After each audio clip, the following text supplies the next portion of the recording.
आप लोगों का स्वागत है हमारे YouTube चैनल हिंदी साहित्य संबंध। आज हम अपभ्रंश का क्षेत्रीय रूप से विकसित होने वाली हिंदी की आर्य भाषाओं को करेंगे। इससे एग्ज़ाम में प्रश्न पूछे जाते हैं। पहला, शोरसेनी अपभ्रंश। शोरसेनी अपभ्रंश शोर पराग, ये एक ट्रिक है। इसी के माध्यम से हम देखेंगे कि उसमें कौन कौन सी आर्य भाषाएँ आती हैं। तो शोरसेनी अपभ्रंश शोर पराग, शोर से हो गया शोरसेनी अपभ्रंश। पराग, प से आपका हो गया पश्चिमी हिंदी, रा से राजस्थानी, ग से गुजराती। पश्चिमी हिंदी के अंतर्गत हम जानते हैं कि कितनी बोलियां आती हैं, 5 बोलियां आती हैं।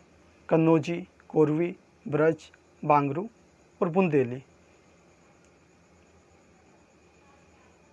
अगर हमसे प्रश्न ये पूछा जाएगा कि खड़ी बोली हिंदी या कोरवी किस अपभ्रंश के अंतर्गत आती है, तो हमारा उत्तर क्या होगा?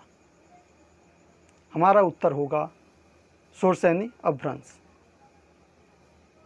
राजस्थानी पूछे, गुजराती पूछे, पश्चिमी हिंदी पूछे या पश्चिमी हिंदी के अंतर्गत आने वाली 5 आपको बांगरू, ब्रज, बुंदेली, कन्नौजी या फिर कोरवी पूछे, तभी भी कि किस अपभ्रंश से विकसित हुई है, तो हमारा उत्तर होगा शोरसेनी अपभ्रंश।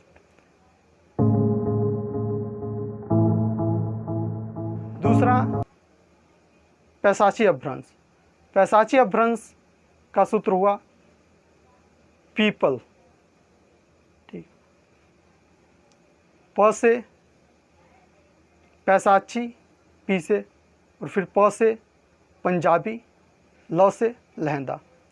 तो पंजाबी आर्य भाषा का विकास किस अपभ्रंश से हुआ, तो हमारा उत्तर होगा पैशाची। और लहंदा का विकास किस अपभ्रंश से हुआ, तो पैशाची से हुआ।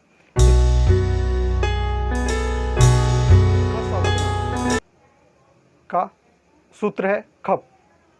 ख से खस अपभ्रंश, प से आपको पहाड़ी हिंदी। महाराष्ट्रीय अपभ्रंश। बच्चे अक्सर पानी को मम कहते हैं, उसी के आधार पे मैंने ये मम बनाया। म से महाराष्ट्रीय अपभ्रंश और म से भारतीय आर्य भाषा मराठी। तो मराठी का विकास किस अपभ्रंश से हुआ, तो उसका उत्तर होगा महाराष्ट्रीय अपभ्रंश से।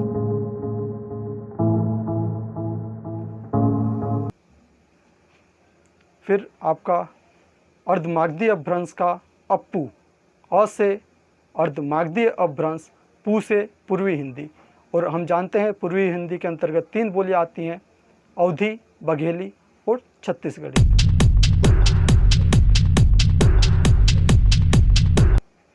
अंतिम है आपका मऊ अब आ बिहारी सूत्र। म से मागधी अपभ्रंश, ऊ से इससे विकसित होने वाली आर्य भाषाओं में ऊ से उड़िया,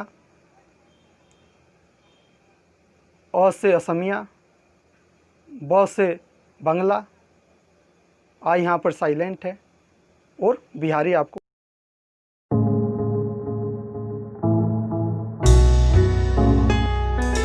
सब दिया हुआ है। आपको अंत में अब महत्वपूर्ण प्रश्नों पे हम छोड़कर चलते हैं। आप हमारे YouTube चैनल को लाइक, सब्सक्राइब एंड शेयर जरूर कीजिएगा।